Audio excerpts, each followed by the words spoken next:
Assalamualaikum warahmatullahi wabarakatuh. Perkenalkan, nama saya Faski Nanda Fahira dengan NPM 214111021. Pada kesempatan kali ini saya akan menjelaskan materi mengenai international trade dan investment. Langsung saja, yang pertama yaitu apa itu perdagangan internasional. Perdagangan internasional adalah pertukaran barang atau jasa antara negara-negara yang berbeda. Ini melibatkan ekspor dan impor serta berbagai perjanjian ekonomi antara negara. Manfaat perdagangan internasional sendiri yaitu yang pertama, akses ke pasar baru, memungkinkan perusahaan untuk menjual produk dan jasa di pasar yang lebih luas. Contohnya, ekspansi merek global seperti Apple dan Samsung. Untuk manfaat kedua yaitu ada diversifikasi produk, memungkinkan negara dan perusahaan untuk menawarkan produk yang tidak tersedia secara lokal.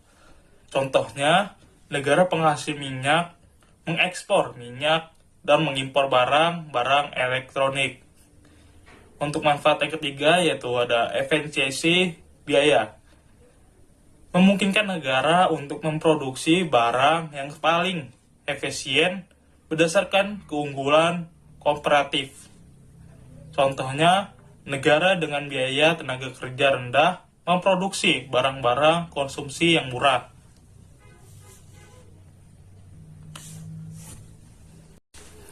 Contoh sukses dalam perdagangan internasional. Yang pertama yaitu ada Jerman. Terkenal dengan produk otomotif dan mesin berkualitas yang tinggi, menjadikannya eksportir utama di dunia.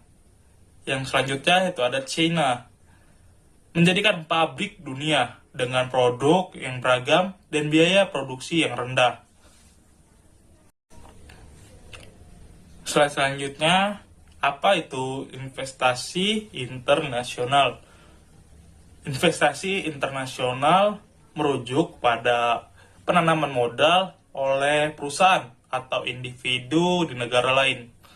Ini termasuk investasi langsung asing dan investasi portofolio. Selanjutnya itu ada jenis-jenis investasi internasional. Jenis yang pertama yaitu ada investasi langsung asing, yaitu penanaman modal langsung di negara lain dengan mengakuisisi atau mendirikan perusahaan baru atau melakukan investasi pada fasilitas produksi. Contohnya yaitu perusahaan Jepang membuka pabrik di Amerika Serikat.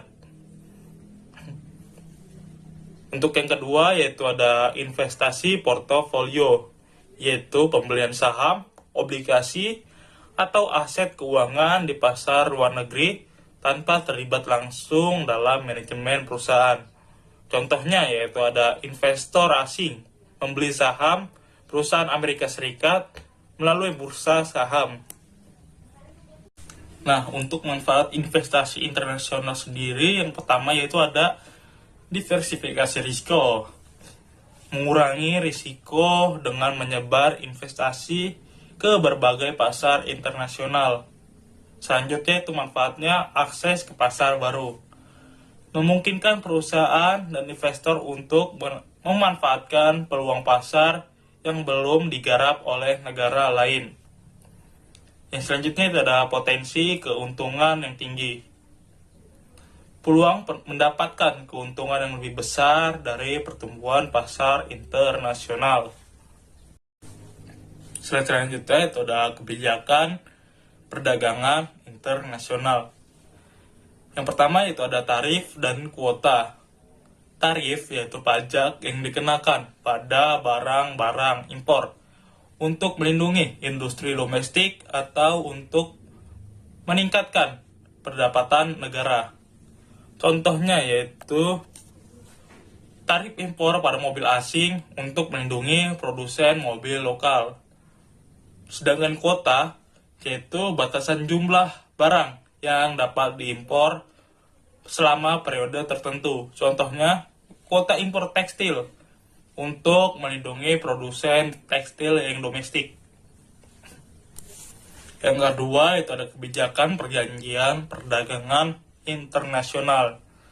Yang pertama itu ada NAFTA, North America Free Trade Agreement, yaitu perjanjian perdagangan antara Kanada, Meksiko, dan Amerika Serikat yang menghapuskan tarif dan kuota perdagangan antar negara. Tujuannya sendiri yaitu meningkatkan perdagangan dan investasi di kawasan Amerika Utara.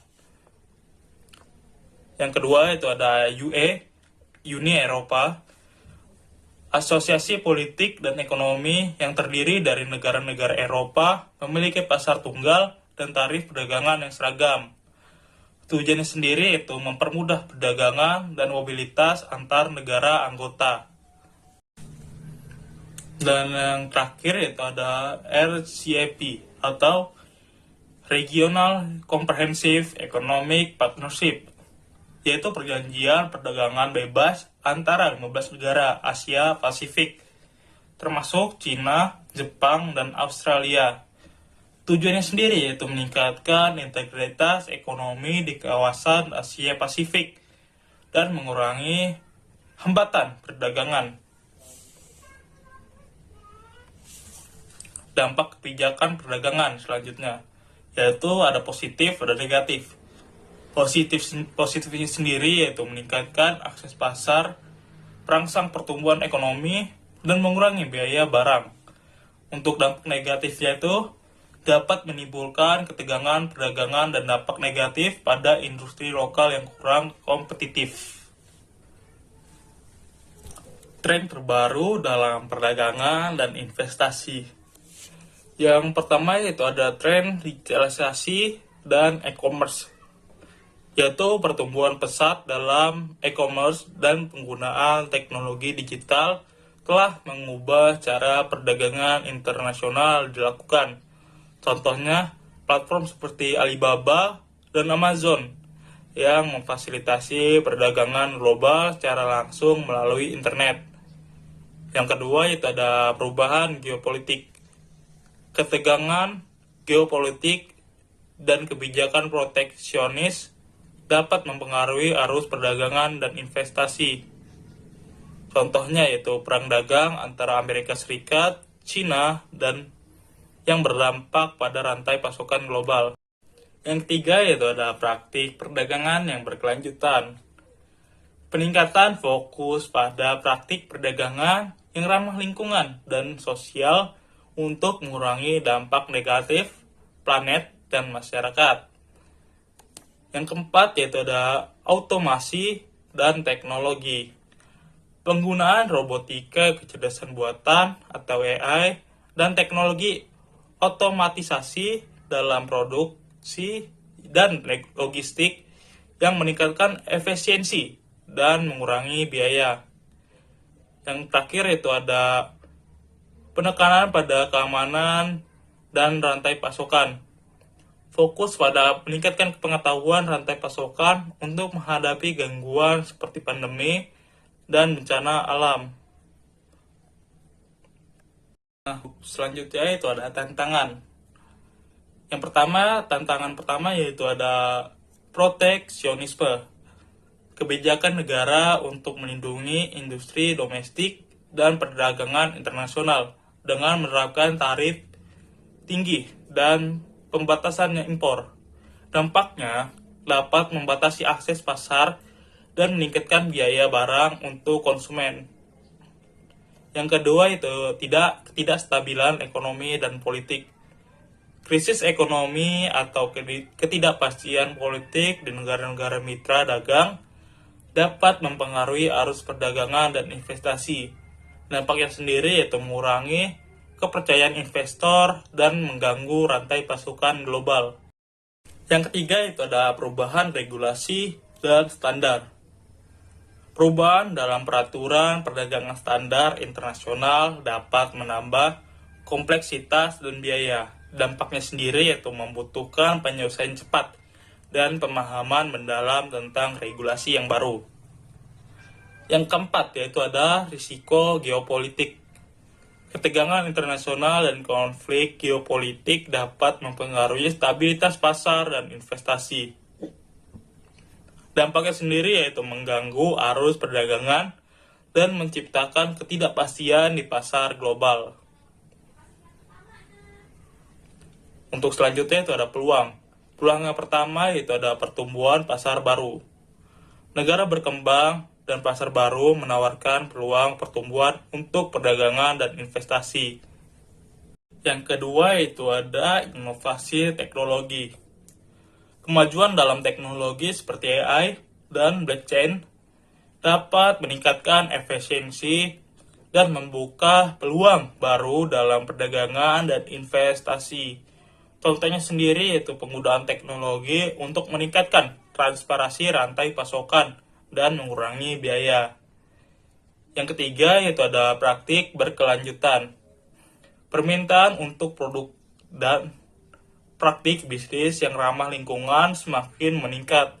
Contoh sendiri yaitu inisiatif untuk mengurangi jejak karbon dan menggunakan sumber daya yang secara berkelanjutan.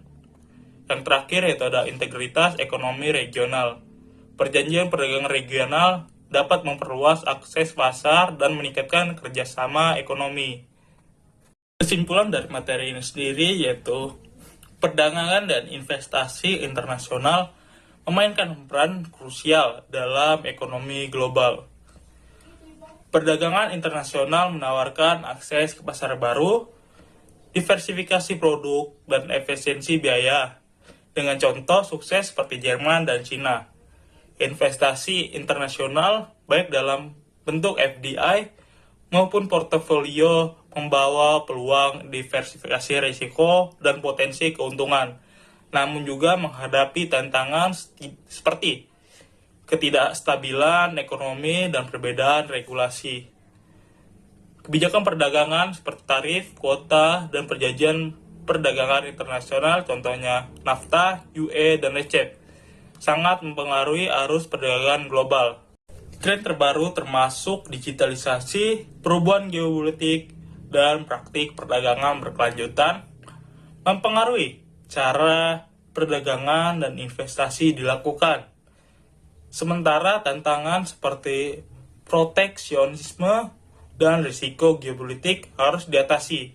Ada peluang besar melalui pertumbuhan pasar baru, inovasi teknologi, dan peningkatan keberlanjutan. Adaptasi yang cepat dan strategi yang tepat sangat penting untuk memanfaatkan peluang dan menghadapi tantangan dalam lingkungan perdagangan dan investasi global yang terus berkembang. Itu saja yang bisa saya sampaikan. Wassalamualaikum warahmatullahi wabarakatuh.